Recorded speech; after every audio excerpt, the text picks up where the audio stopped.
Gloria a Dios. Vamos a dar un tiempo para que los niños salgan en silencio, con el respeto que se merece estar en la presencia del Señor.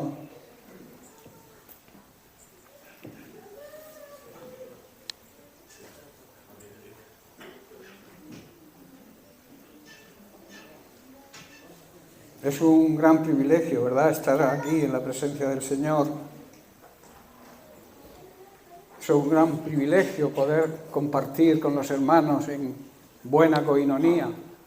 Coinonía significa eso, buena amistad, conformidad entre nosotros, mismo sentir, misma visión, misma meta. Nosotros, como la Iglesia de Jesucristo, tenemos que tener todos esa misma visión y ese mismo concepto de lo que es servir al Señor. Es importante que entendamos que Dios nos ama, pero Dios también nos exige. Dios nos demostró su amor enviando a su Hijo a la cruz, y Jesucristo también demostró su amor hacia nosotros muriendo, dando su vida. Primero dedicó su vida a servir a los demás, a enseñar a los discípulos el camino de la salvación, y luego entregó su vida física, porque alguien tenía que morir, porque la paga del pecado es muerte, y Jesucristo cargó con la paga de nuestro pecado, lo que nosotros merecíamos, lo pagó Él. Y entonces eso nos obliga a nosotros también demostrarle nuestro amor a Él, ¿verdad? ¿Cómo se le demuestra el amor a Dios?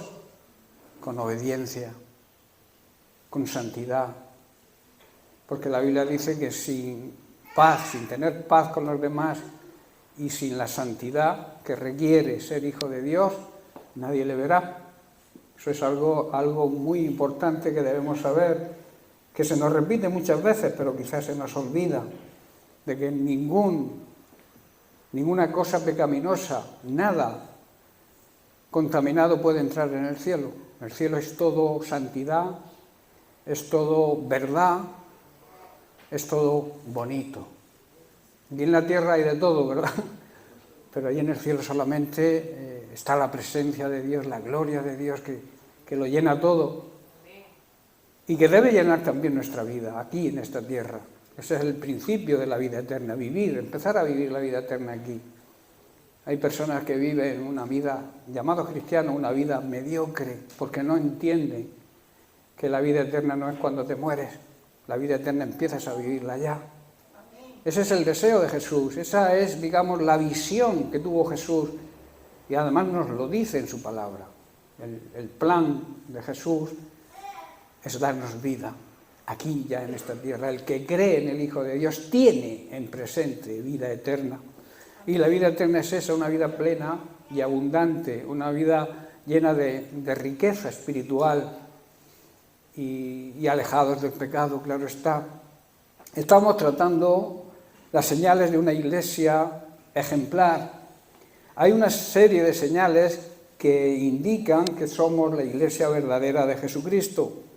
La iglesia primitiva, y en especial Tesalónica, era una iglesia con características ejemplares, y Pablo la ensalta, se siente orgulloso de esa iglesia y les escribe en sus cartas, en sus 2 cartas, podemos ver que él estaba orgulloso de cómo se comportaba esta iglesia. Tenía sus defectos, pero era una iglesia con un enfoque y con unas señales que caracterizan la iglesia que Dios quiere.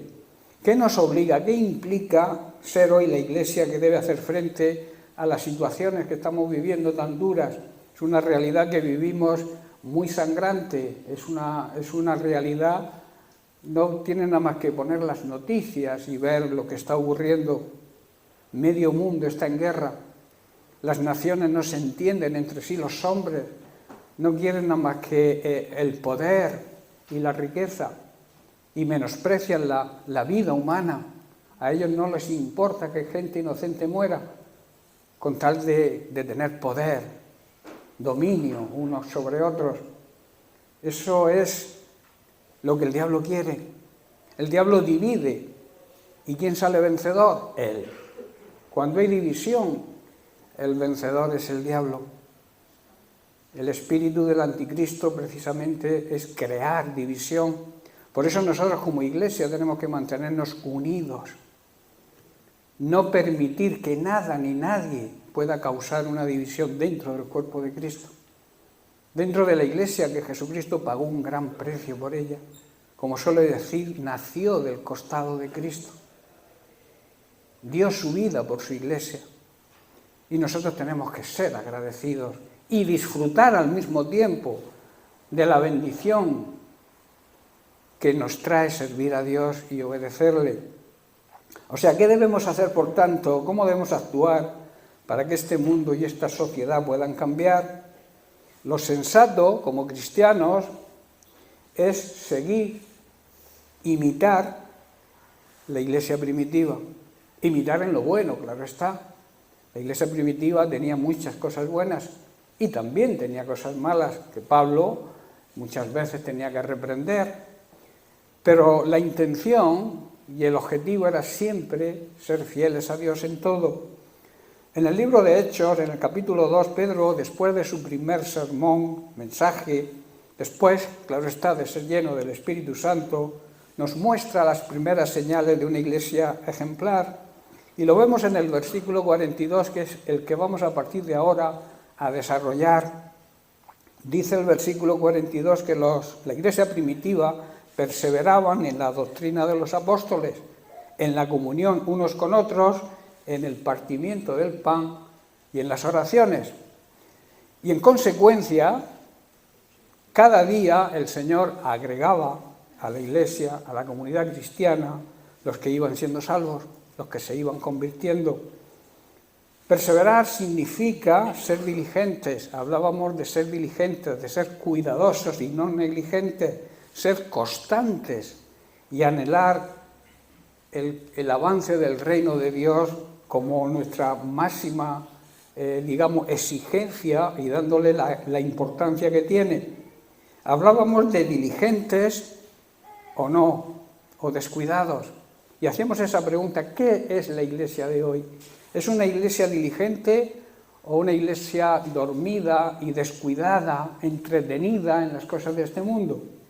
Una persona cuidadosa es una persona que busca la excelencia en todo lo que hace, como secular, como vida secular, también como en la vida cristiana. Y pone todo su interés por agradar a Dios. Agradar a Dios es excelente en nuestro trabajo secular, también a eso le agrada a Dios.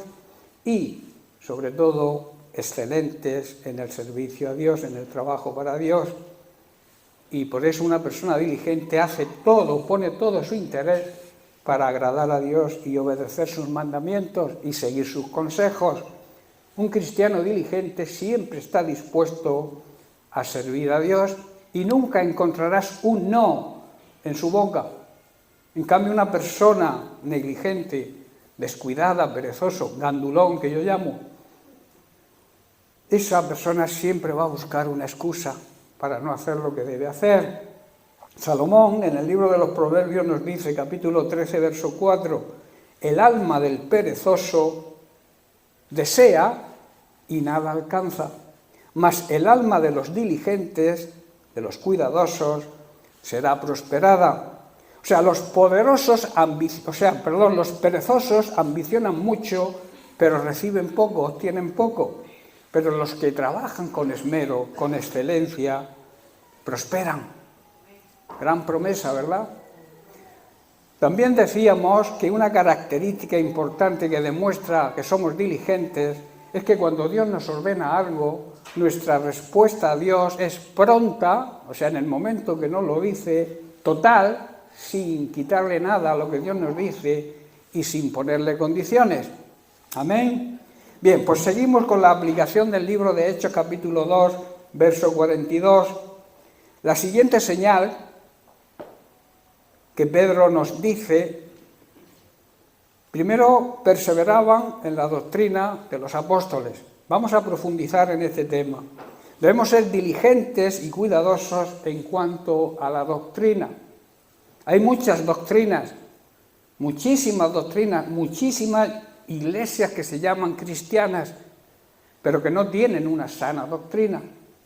Y el Señor nos exhorta, nos empuja a que seamos cuidadosos y cuidemos la sana doctrina. La Iglesia primitiva era diligente y cuidadosa en guardar la doctrina y las enseñanzas que el propio Jesús enseñó, y las enseñó directamente a sus apóstoles y a sus discípulos, y luego estas personas, que eran cuidadosas y diligentes, se entregaron totalmente a ser instruidos por Él. Estaban deseosos de recibir la enseñanza de Cristo. Luego recibieron la gran comisión cuando estaban preparados, después de 3 años y medio aproximadamente, recibieron la gran comisión y se dedicaron a predicar por todo el mundo el Evangelio de salvación, y además lo hicieron con valentía y gran gozo. Esto es una señal que debemos imitar, debemos hacer. Yo siempre digo que la Biblia está escrita lo que hicieron bien para que lo imitemos y las cosas que se hicieron mal para que no las hagamos. En Marcos capítulo 7, versículos del 7 al 9, Jesús hace la siguiente exhortación a los escribas y fariseos sobre sus tradiciones. Y esto, digamos que debemos aplicarlo hoy a la Iglesia contemporánea. Dice así el verso 7, pues en vano me honran enseñando como doctrinas mandamientos de hombres, porque dejando el mandamiento de Dios os aferráis a la tradición de los hombres, los lavamientos de los jarros y de los vasos de beber, y hacéis otras cosas semejantes. Esto habla de liturgia, de cosas externas, no internas que salgan del corazón, sino cosas externas. Y el verso 9 dice, les decía también, bien invalidáis el mandamiento de Dios, o sea, las Sagradas Escrituras, para seguir vuestra tradición. Jesús nos advierte aquí claramente sobre la falsa adoración y sobre las falsas enseñanzas y las falsas doctrinas, que como he dicho, por desgracia, hoy abundan, las cuales están basadas en ideas humanas y que las personas que las enseñan afirman que son mandatos de Dios, se amparan en eso, pero realmente no están basadas en las enseñanzas de Cristo, que ha sido fielmente transmitida desde los apóstoles a nuestros días por siervos fieles y diligentes que no han torcido la palabra de Dios, las Sagradas Escrituras. Y no podemos pasar por alto la ley de Dios, no podemos pasar por alto las enseñanzas de Cristo, su palabra, y reemplazarlas con las tradiciones humanas, que la mayoría de las veces son paganas, ni tampoco podemos mezclarlas, mezclar lo pagano con lo cristiano. Un ejemplo lo tenemos en el carnaval. Quiero hablar un poco sobre el carnaval que se acerca en estos días. Y hay mucha gente que no conoce y se viste de máscara, se ponen máscara, se disfrazan y hacen cosas que el Señor lo prohíbe. El significado de la palabra carnaval significa carne a Baal, sacrificio, en otras palabras, que se le hace al dios Baal, un dios falso. Se refiere precisamente, Baal es un falso dios fenicio, que la Biblia lo señala como un asistente, como un trabajador del diablo, donde en estos días festivos sus profetas, que también los tiene, convocan a la gente, a la población, a los ignorantes, para hacer sacrificios a Baal. ¿Me seguís? ¿Os dais cuenta de la importancia? En el libro de Jueces, capítulo 2, versículos 11 al 13, vemos que la adoración a Baal y a otros falsos dioses trajo la apostasía de Israel, el pueblo de Dios, lo que provocó la ira santa y justificada de Dios. La ira de Dios no es una ira mala, es una ira santa. El habernos dado la solución para nuestros pecados, el haber enviado a Jesucristo a la cruz a morir por nuestra deuda, eso, cuando no lo aceptamos, cuando lo rechazamos, provocamos la ira santa y, como he dicho, justificada de Dios. Dice el versículo 11, después los hijos de Israel hicieron lo malo ante los ojos del Señor y sirvieron a los Baales. Dejaron al Señor, el Dios de sus padres, que los había sacado de la tierra de Egipto, y se fueron tras otros dioses, los dioses de los pueblos que estaban a su alrededor, a los cuales adoraron y por tanto provocaron la ira del Señor. Y dejaron al Señor y adoraron ¿a quién? A Baal y a otro dios llamado Astarot. Participar, hermanos, en el carnaval significa adorar a Baal, adorar a un dios falso. Y eso provoca la ira de Dios. Dios nos advierte en su palabra: no participéis de las obras infructuosas, sin fruto, de las tinieblas. Adorar a Baal, adora a aquel que vive en ignorancia, en pecado, siguiendo las tradiciones de este mundo, que como he dicho, la mayoría son paganas. Por eso, verso 20, el Señor ardió en enojo contra Israel, hoy lo haría sobre su iglesia, y dijo: ya que este pueblo ha violado mi pacto que hice con sus antepasados y no ha hecho caso a mis mandatos, ya no expulsaré a las naciones que Josué dejó sin conquistar cuando murió. Esto quiere decir que Dios dejará de prestar ayuda a su pueblo, a su iglesia, cuando nos dediquemos a seguir tradiciones humanas creadas por la mente del hombre y no seguir al verdadero Dios y adorarle solamente a Él. A Él se le debe toda la adoración. La consecuencia de adorar y contaminarse con los dioses falsos nos aleja del único Dios verdadero e impide, eso es importante que lo sepamos, impide el avance de la Iglesia, a la vez que provoca la ira de Dios. Para la Iglesia Católica, al hacer esta mezcla, ellos mezclan lo pagano con lo cristiano, quieren representar una especie de balance, un falso equilibrio entre el pecado y la santidad. Es una manera de justificarse.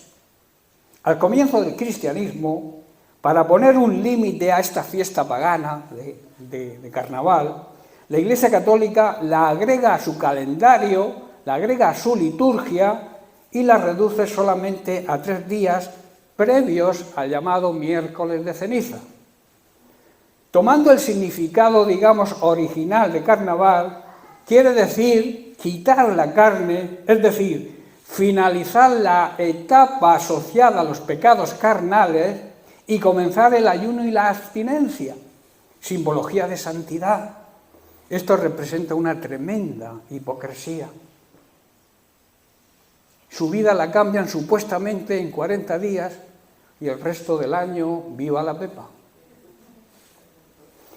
En su liturgia actual, después del último día de carnaval, viene el miércoles de ceniza, el comienzo, digamos, de la penitencia, de las obras que ellos quieren hacer para justificarse ante Dios, y nuestra justificación ante Dios no es por obras, sino por el sacrificio de Cristo. Y gracias a ese sacrificio yo debo obedecer su palabra y no debo contaminarme adorando a dioses falsos. Hay muchas fiestas paganas asociadas a la Iglesia Católica que no debemos imitar. Entonces esto representa para ellos el punto de inflexión hacia otro estado espiritual, o sea, se vive en pecado hasta, digamos, el miércoles de ceniza, se vive en pecado, carnaval, viva la lujuria, viva la lascivia, y se para. Miércoles de ceniza, te ponen una ceniza en la frente, a partir de ahí tienes que vivir en santidad 40 días. Cuando la Biblia dice que tenemos que vivir en santidad si queremos ver a Dios, siempre. ¿Veis el tremendo engaño que trae la religión falsa? Se abandona supuestamente la carne, o sea, que representa la naturaleza humana pecaminosa, y se entra en un estado supuestamente espiritual, pero además falso, supuesta santidad, hasta que al terminar los 40 días se vuelve otra vez al estado original. ¿Ves comprendiendo la mentira de las religiones?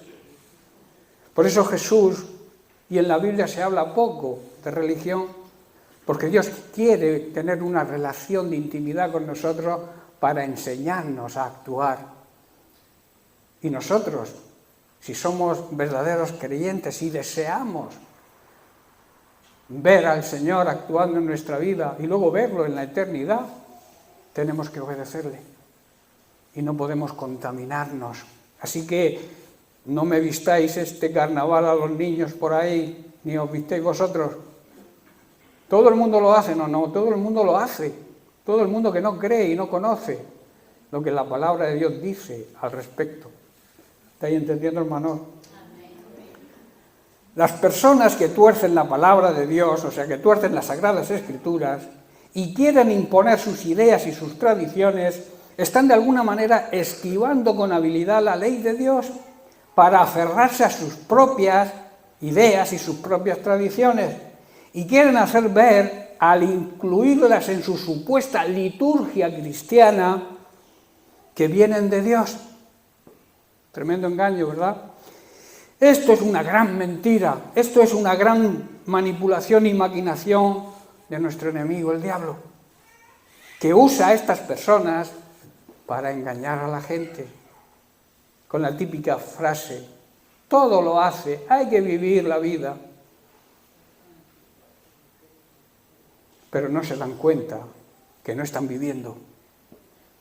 Están supuestamente existiendo, pero la verdadera vida no la viven, porque la verdadera vida viene de Cristo.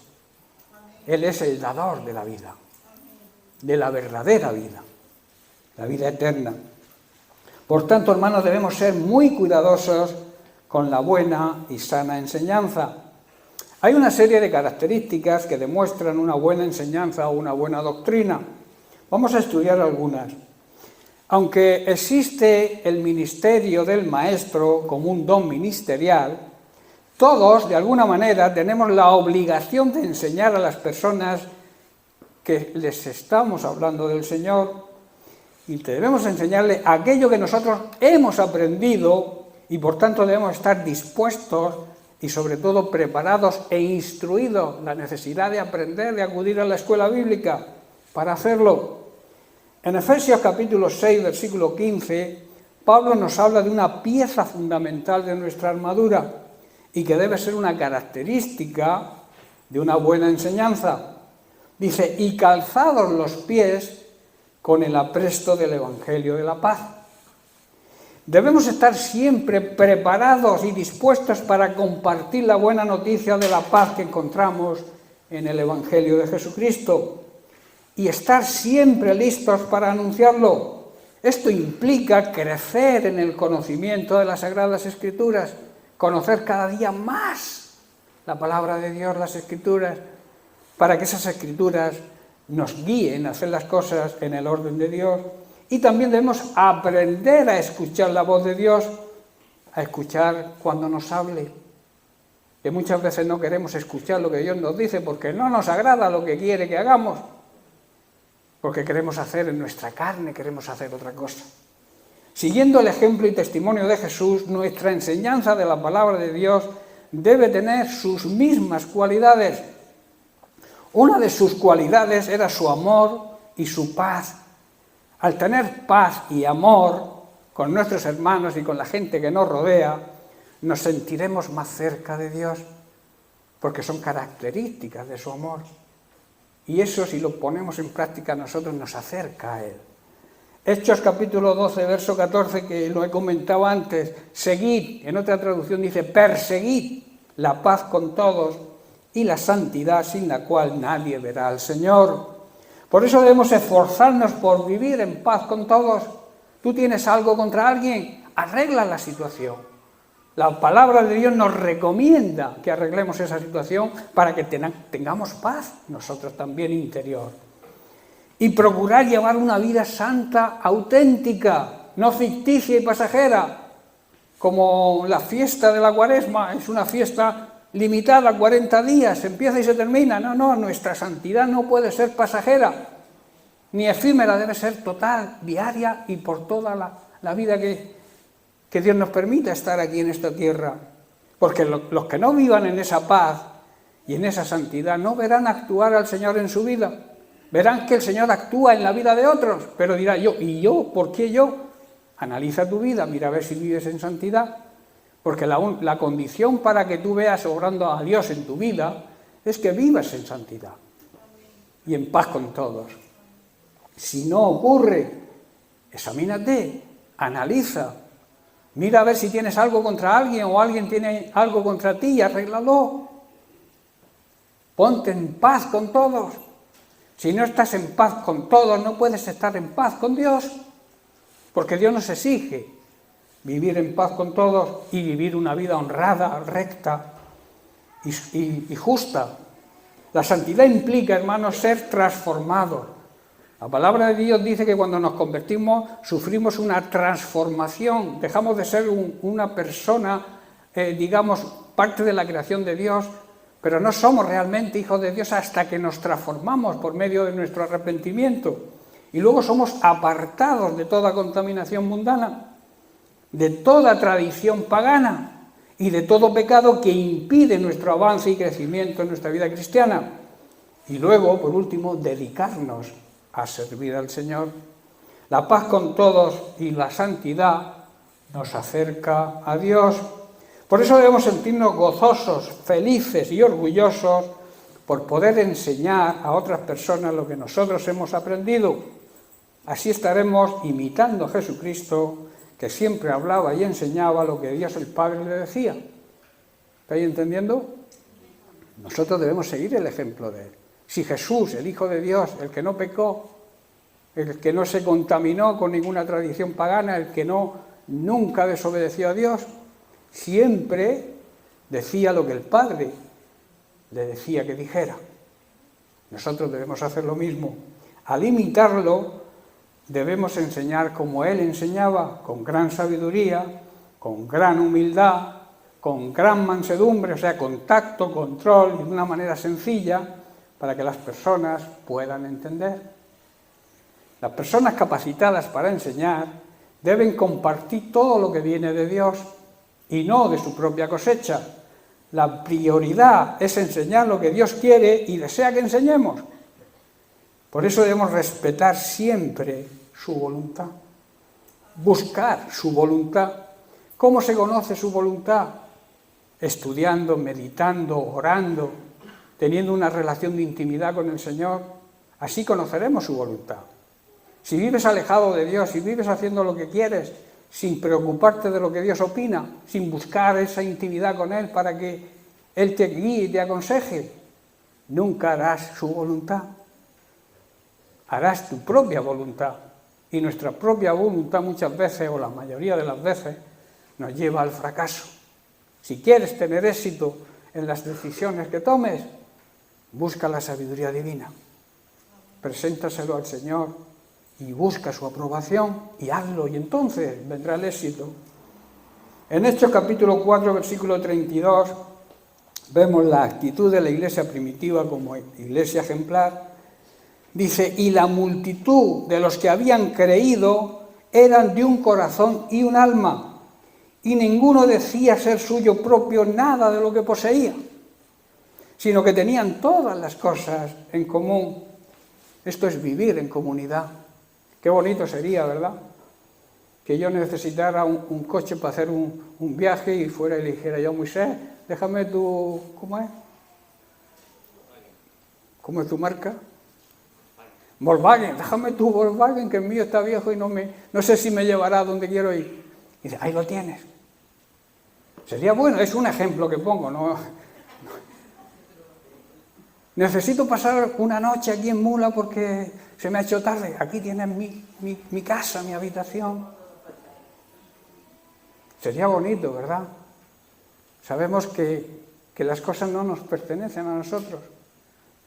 Las cosas son, digamos, préstamos que Dios nos hace para que los disfrutemos. Él quiere que disfrutemos de una buena casa, de un buen coche, pero también nos dice que compartamos con los demás, con los que tienen necesidad. Todos los creyentes estaban unidos de corazón y en espíritu y consideraban que sus posesiones no eran propias, porque todo les pertenece a Dios, así que compartían todo lo que tenían y lo hacían con gozo. Aunque este versículo trata de compartir cosas materiales, también podemos aplicarlo a las enseñanzas que nosotros hemos recibido y que debemos compartir con los que estén necesitados y que quieran ser enseñados. Esa actitud de los primeros cristianos de compartir todo con los demás, para ellos era un gozo, era un gran privilegio poder hacerlo. Ese sentir que todos formaban parte de la misma familia, de la familia de Dios, debería ser digna de imitar hoy por la Iglesia contemporánea. Debería ser, digamos, algo que deseamos o que deseemos hacer, imitar a esa Iglesia. Al mismo tiempo, esto debería ser un acto también de agradecimiento a Dios por los beneficios recibidos, por las bendiciones que Dios nos da, por habernos dado vida cuando estábamos muertos espiritualmente, o sea, condenados, por habernos regalado la salvación cuando aceptamos a su Hijo como Señor y Salvador personal, perdonando nuestros pecados y librándonos de sus consecuencias, la condenación eterna, el infierno, y también darle gracias, ser agradecidos, compartiendo con los demás por haber sido enseñados en su palabra. En el Salmo 24, verso 1, David declara: del Señor es la tierra y su plenitud, el mundo y los que en él habitan. O sea, la tierra y todo lo que hay en ella le pertenece al Señor. El mundo y todos, esto habla de plenitud, plenitud no cabe nada más, todo. Los que habitan en él le pertenecen. Dios, eso sí, ha puesto todo en nuestras manos, lo ha puesto a nuestra disposición. Por lo tanto, nada de lo que tenemos es nuestro, sino que le pertenece a Él, y si todo es de Él, debemos compartir todo, material y espiritualmente, con las personas que nos rodean y lo necesitan. La buena enseñanza también tiene un gran poder para cuidar y restaurar la vida de las personas que están dispuestas a dejarse enseñar con la sana doctrina y no andan por ahí contaminándose con doctrinas falsas. Yo por eso muchas veces me hago pesado en el tema de Internet, que llevéis mucho cuidado con lo que escucháis y lo que compartís, porque muchas veces veis el título que es muy bonito y no sois capaces ni de escucharlo para ver si es algo, si tiene sana doctrina o no, y lo compartimos. Y a veces estamos compartiendo porquería, doctrinas falsas, porque se nos va el dedito muy rápido. Compartir. Si tenéis una sana doctrina, lo que tenéis que compartir es la sana doctrina que estáis recibiendo. Para eso tenéis el restaurante donde comer, ¿verdad? Tenéis un buen restaurante, pienso yo, ¿no? Coméis bisteles, o sea, buena comida. No os contaminéis con comidas por ahí, en el Burger King y todo esto, que solamente traen sobrepeso y algún disgusto, ¿verdad? Compartamos la sana doctrina, la verdadera palabra de Dios que nos es enseñada. En Tito capítulo 2, verso 1, Pablo exhorta a su discípulo y le dice: pero tú hablas lo que está de acuerdo con la sana doctrina. O sea, no te inventes nada de tu cosecha. Tú predica lo que has aprendido, lo que has recibido de mí, y yo he recibido de Cristo. Pablo le está incitando a que no se desvíe de la sana doctrina. Porque hoy el enemigo usa todas estas falsas iglesias, todas estas sectas que abundan, para desviarnos de la sana doctrina y para conducirnos, ¿dónde? A la perdición. Porque un veneno mata, ¿verdad? Pues una falsa doctrina nos mata espiritualmente también, porque es un veneno. Es una levadura que afecta a toda la masa.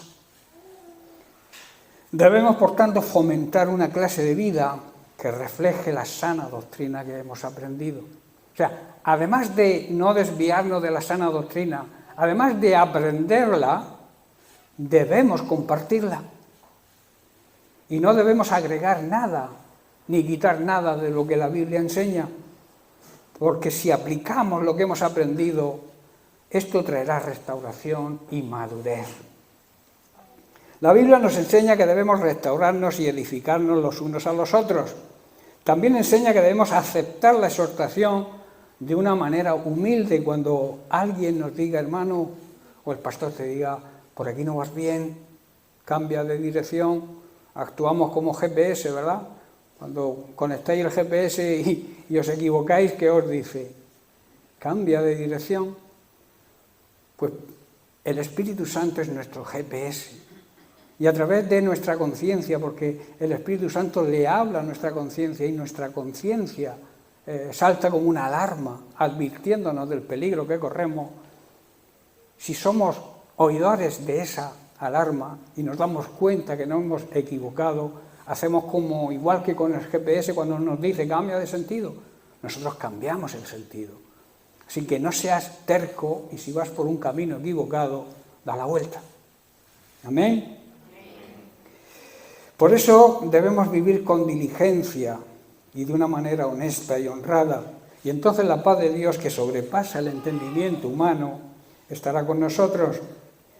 En 1 de Timoteo, capítulo 6, versículo 3 al 5, Pablo declara lo siguiente a su discípulo, que también es de aplicación hoy para nosotros. Si alguno enseña otra cosa y no es conforme a las sanas palabras de nuestro Señor Jesucristo y a la doctrina que es conforme a la piedad, está envanecido, nada sabe y delira acerca de cuestiones, contiendas de palabras, de las cuales nacen envidias, pleitos, blasfemias, malas sospechas, disputas necias. ¿Habrá algo peor que un necio? ¿Habrá algo peor que aceptar una necedad de alguien? Dice, disputas necias de hombres, de personas corruptas de entendimiento y que están privados de la verdad y que toman la piedad, o sea, la religión, como una fuente de ganancia. Dice, apártate de los tales. Hay cantidad de chiringuitos que yo llamo, que utilizan el nombre de Dios, que utilizan el nombre de Jesucristo para ganar dinero. A esto lo llama la Biblia asalariados, los que predican y lo hacen como si fuera un negocio. La Biblia dice que de estas personas huyamos, porque tendrán su merecido, porque engañan, pero al final ellos también serán engañados y su ruina será tremenda. No caigas en la ruina con ellos. Olvídate, apártate de las personas que quieran cambiar la sana doctrina que has aprendido.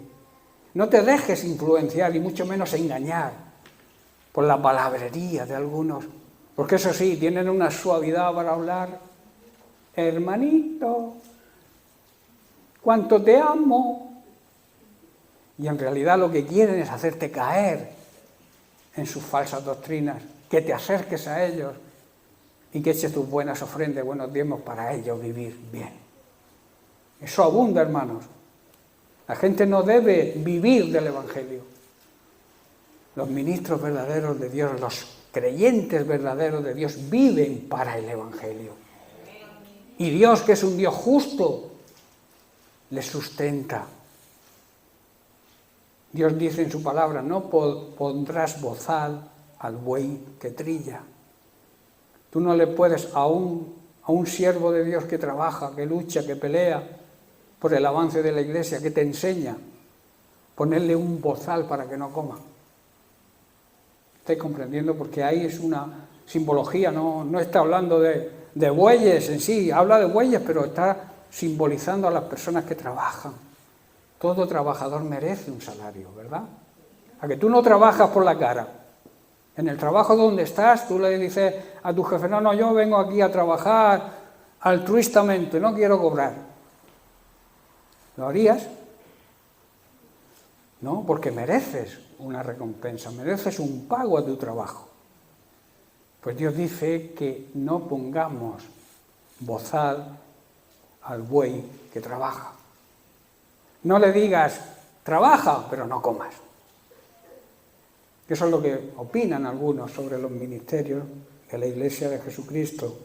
Recuerda que debemos estar siempre, hermanos, preparados para compartir con los necesitados, tanto sea material, en cualquier necesidad que nosotros veamos que nuestro hermano sufre, poder ayudarle en la medida que podamos y también compartir, porque hay mucha necesidad espiritual, hay mucha necesidad del conocimiento de Dios, hay mucha necesidad de que la gente se acerque a Dios.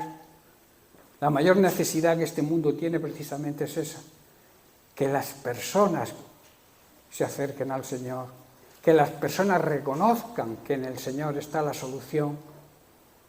El Señor no nos promete una vida sin sufrimiento, pero el sufrimiento y los problemas con Dios son menos problemas, ¿verdad? Dios nos da su gracia, que significa el poder capacitador, lo que nos capacita para superar cualquier prueba, cosa que la gente incrédula no tiene. Esa es la diferencia. No te creas el evangelio aguado que algunos predican, ven al Señor, diezma 1.000 euros todos los meses y ya verás cómo todo te va bien. Esas son las falsas doctrinas que hoy abundan, la falsa prosperidad. La prosperidad es que las cosas te vayan bien. Y la Biblia dice, si tienes lo suficiente para vivir, ¿para qué quieres más? A no ser que quieras compartir con los demás y entonces Dios te va a dar más. Ahora, si eres de estos de no meter las manos en los bolsillos porque a lo mejor hay una víbora y te pica, entonces te va a dar lo justo. No te va a condenar, pero no vas a disfrutar, digamos, del privilegio de dar. Es un privilegio compartir, hermanos. Se siente uno gozoso, feliz. Cuando alguien le niega algo a alguien, no se siente bien. Sino hacer la prueba. Cuando veas a alguien necesitado, ayúdale y te sentirás bien de verdad. Y te provocará a hacerlo más. Dios no te va a dejar desamparado si eres generoso. La Biblia dice que seamos dadivosos. Que si sembramos escasamente, recogeremos escasamente, pero si sembramos con alegría, con gozo, con paz, sin obligación, sino por amor a Dios, Dios te va a bendecir. Amén. Por eso debemos recordar que debemos compartir con todos lo material, pero también lo espiritual. Debemos compartir la palabra de Dios.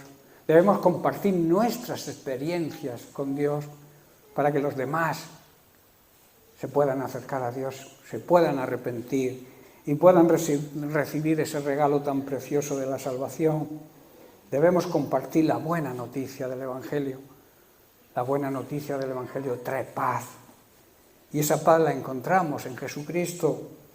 Y debemos estar listos, como he dicho, prestos para anunciarla. El Señor nos aconseja y nos manda a vivir en paz con cada una de las personas que nos rodean y que seamos de un mismo sentir que el Señor tenía, con el propósito de poder restaurar sus vidas, el propósito de poder, mediante la buena y sana enseñanza que encontramos en las Sagradas Escrituras, que se puedan apartar del pecado, que puedan arrepentirse y puedan recibir el regalo de la salvación. Y todas aquellas personas corruptas y alejadas de la verdad, que tuercen la palabra de Dios con el único propósito de crear adeptos y seguidores con el fin de llenar sus bolsillos, creando confusión, contienda y envidias, debemos huir de ellos. Debemos alejarnos de este tipo de personas.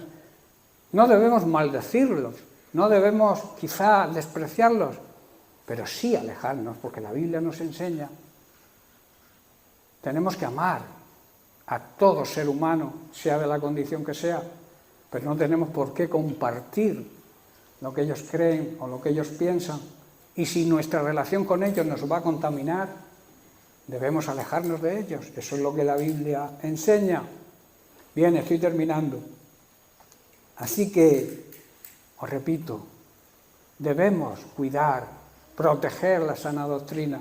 No es que la sana doctrina, las buenas enseñanzas de Jesucristo no se defiendan por sí solas. Lo que significa que nosotros tenemos que cuidar que esa doctrina no sea contaminada, que esa doctrina no la recibamos de una manera contaminosa y que nos haga daño. Porque, como he dicho, los venenos matan y las falsas doctrinas son venenos que actúan en nuestra mente. El diablo así lo hace, provoca que caigamos si no estamos bien instruidos. Por eso dice la palabra de Dios que debemos estar atentos, estar pendientes, mirad, dice la Biblia, que nadie os engañe. Para eso tenemos las Sagradas Escrituras, tenemos a los ministros del Señor que nos guían con la unción del Espíritu Santo, porque realmente quien nos guía es el Espíritu Santo.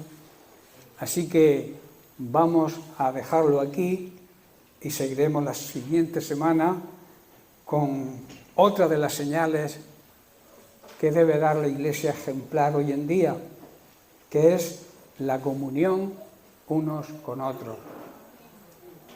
Amén. Bien, pues que Dios les bendiga.